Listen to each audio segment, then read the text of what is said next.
एक बार की बात है, पहाड़ी के नीचे बसे एक छोटे से गांव में एक नौजवान युवक रहता था। वह लड़का उस पूरे गांव में अपने आलस्य और कामचोरी के लिए प्रसिद्ध था। सभी गांववासी उसे आलसी कहकर ही पुकारते थे, क्योंकि वह पूरे दिन एक पेड़ के नीचे पड़ा रहता, झपकियां लेता और अपने भविष्य के बारे में अच्छे अच्छे सपने देखता। उसके दिन ऐसे ही आलस्य में गुजर रहे थे। लेकिन एक दिन उस गांव में एक बौद्ध भिक्षु पधारे, जो कि अगले 3 दिनों तक उसी गांव में ठहरने वाले थे। बौद्ध भिक्षु गांव में भिक्षा मांगते, दिन भर लोगों को उपदेश देते और रात्रि में गांव के बाहर बने बौद्ध मठ में विश्राम करते। बौद्ध भिक्षु जब भी भिक्षाटन के लिए जाते और भिक्षा लेकर वापस लौटते, तो वह हर बार उस जवान लड़के को उसी पेड़ के नीचे लेटा हुआ पाते।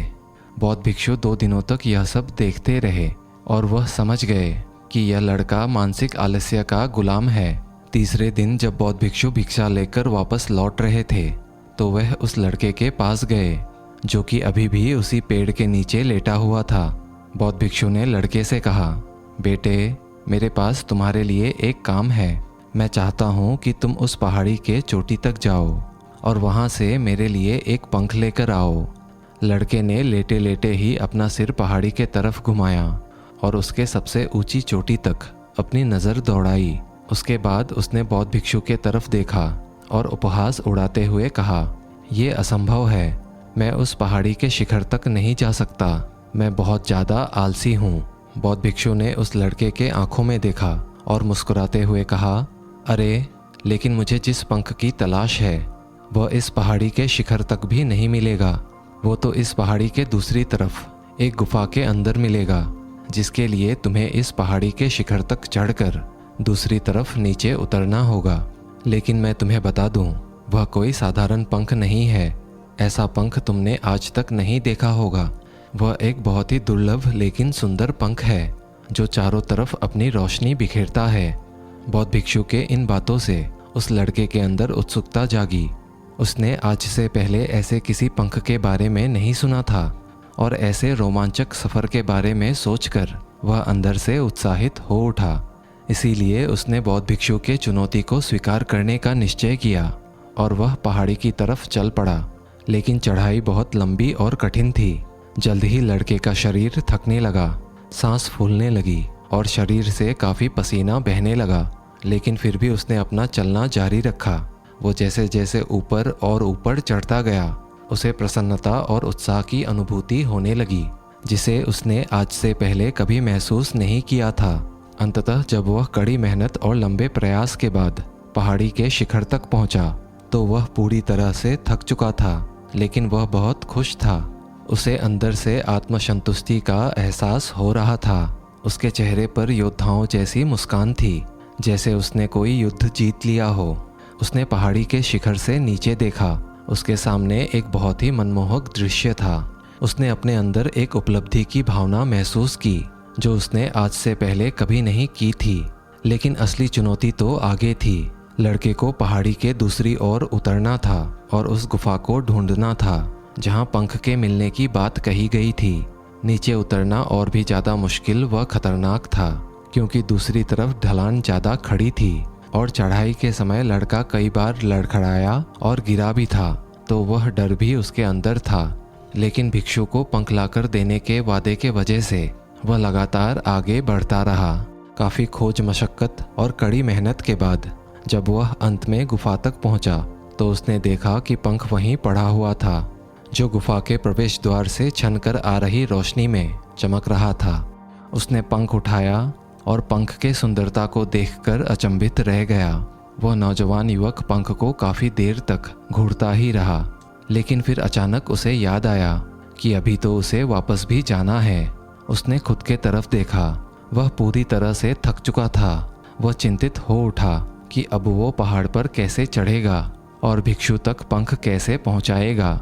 एक पल के लिए उसने हार मानने के बारे में सोचा, लेकिन फिर उसे वह उपलब्धि और गर्व की भावना याद आई, जो उसने पहाड़ी के शिखर तक पहुंचने में महसूस की थी। उसे ये एहसास हुआ कि उसके अंदर इस सफ़र को दोबारा पूरा करने की ताकत और दृढ़ संकल्प है। वह नौजवान युवक दोबारा पहाड़ी पर चढ़ने लगा उसके पैर के मांसपेशियों में दर्द हो रहा था, पैर कांप रहे थे, उसके फेफड़े फटे जा रहे थे। वह कई बार लड़खड़ाकर गिर भी पड़ा, लेकिन उसने हार नहीं मानी। वह खुद को आगे बढ़ाने के लिए लगातार प्रेरित करता जा रहा था। अथक प्रयास और घंटों की कड़ी मेहनत के बाद अंततः जब वह बौद्ध भिक्षु के पास पहुंचा और उनके हाथों में वह पंख रखा, तो उसकी खुशी का ठिकाना ना रहा। उसे महसूस हुआ कि आज उसने अपने आलस्य पर काबू पा लिया है और जीवन में कुछ महत्वपूर्ण करके दिखाया है। उसके चेहरे पर इतनी खुशी और संतुष्टि का भाव देखकर बौद्ध भिक्षु मुस्कुराए और बोले, बहुत बढ़िया मेरे बच्चे, आज तुमने जीवन का एक बहुत ही महत्वपूर्ण सबक सीखा है कि आलस्य कोई ऐसी चीज़ नहीं है जिसे स्वीकार कर लिया जाए या सहन किया जाए। आलस्य एक चुनौती है जिसे जीवन में दूर करना होगा। आलस्य एक बाधा है जिसे जीवन में हम सभी को पार करना होगा और आलस्य को खत्म करने के लिए तुम्हें अपना पहला कदम उठाना ही पड़ेगा, अपने लक्ष्य की ओर चलना ही पड़ेगा और तब तक चलते रहना पड़ेगा जब तक तुम अपने मंजिल को हासिल नहीं कर लेते। लड़के ने बौद्ध भिक्षु के शब्दों की गहराई और उसके महत्व को समझते हुए हाँ में अपना सिर हिला दिया। उस लड़के को आज ये एहसास हुआ कि वह हमेशा से ही बड़ी और मुश्किल चीज़ों को करने में सक्षम था, लेकिन उसके आलस्य ने उसे रोक रखा था। अब वह जानता था कि उसके पास अपने रास्ते में आने वाले किसी भी बाधा को दूर करने की ताकत और दृढ़ संकल्प है। इसके बाद बौद्ध भिक्षु ने उस लड़के को आशीर्वाद दिया और उस गांव से चले गए। दोस्तों, इस कहानी से सीखने वाली बात यह है कि जब हम असंभव लगने पर भी अपने लक्ष्य को प्राप्त करने के लिए खुद को आगे बढ़ाते हैं, तब हम अपने भीतर एक ऐसी ताकत और दृढ़ संकल्प की खोज करते हैं जिसके बारे में हम पहले कभी नहीं जानते थे। जीवन में आलस्य पर काबू पाने के लिए हमें हमेशा ही खुद को चुनौती देनी चाहिए और बड़े और महत्वाकांक्षी लक्ष्य बनाने चाहिए। फिर चाहे वो लक्ष्य कितने ही मुश्किल क्यों ना हो, हमें लगातार खुद को अपनी मानसिक और शारीरिक क्षमताओं से आगे ढकेलते रहना चाहिए और असफलताओं और बाधाओं का सामना करने पर भी अंदर से मजबूत बने रहना चाहिए। हमें अपने लिए एक नियम बनाकर और उस पर टिके रहकर अपने दैनिक आदतों और दिनचर्या में अनुशासन और निरंतरता भी विकसित करना चाहिए।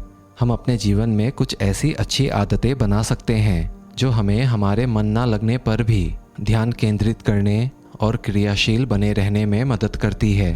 एक और महत्वपूर्ण बात, आलस्य पर काबू पाने का मतलब विकास की मानसिकता विकसित करना है। इसका मतलब चुनौतियों और असफलताओं को विकास और सीखने के अवसरों के रूप में देखना, ना कि हार मानने के कारणों के रूप में। विकास की मानसिकता को अपनाकर हम असफलता के बारे में अपनी सोच को नया रूप दे सकते हैं और इसका अपने सुधार और सीखने के लिए उपयोग कर सकते हैं।